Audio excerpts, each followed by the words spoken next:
Few can claim to have had as stellar or diverse a career as Ronnie Wood. A two-time inductee into the Rock and Roll Hall of Fame with the Rolling Stones and the Faces, he has played in some of the most influential rock groups of all time, and guested with a who's who of British music.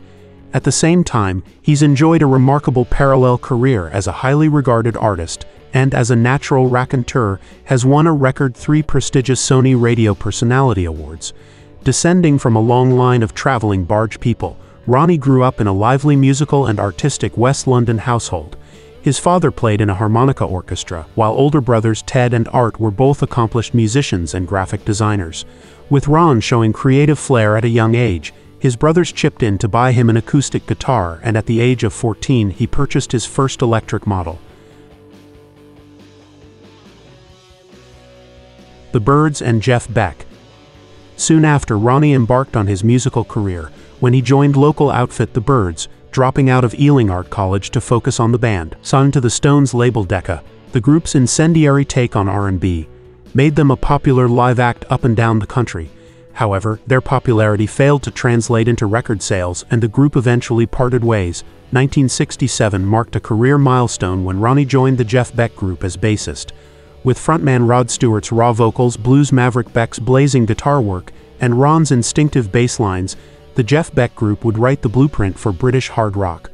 Despite an intense musical chemistry, band tensions often ran high, and Ron briefly jumped ship to cult mod band The Creation. Inevitably, the Jeff Beck Group would split for good in 1969, just 2 weeks prior to a slot at Woodstock, but not before releasing 2 classic albums, wowing U.S. audiences with their live performances and laying the groundwork for burgeoning rock acts like Led Zeppelin.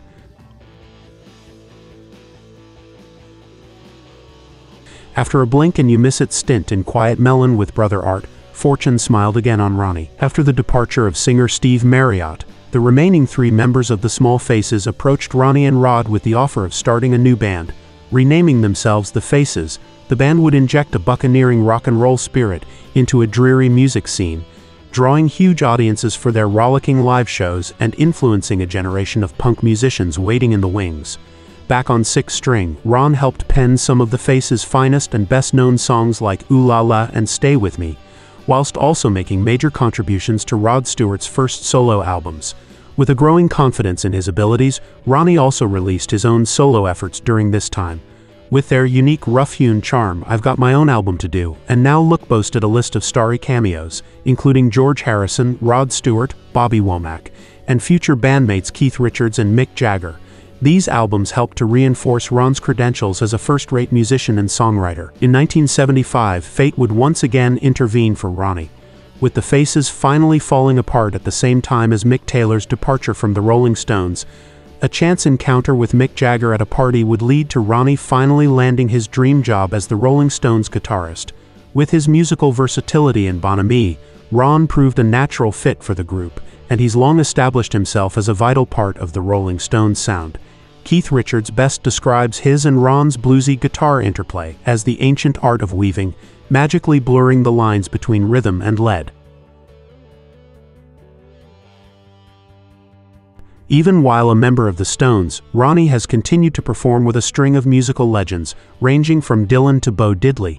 He formed the supergroup The New Barbarians, featuring Keith Richards, former Faces keyboardist Ian Mulligan, bassist Stanley Clarke, the Stones saxophonist Bobby Keys, and drummer Joseph Zigaboo Modaliste from The Meters. He has also released a string of well-received solo albums. Ronnie's passion for painting is undiminished, and he continues to be an ever-in-demand artist.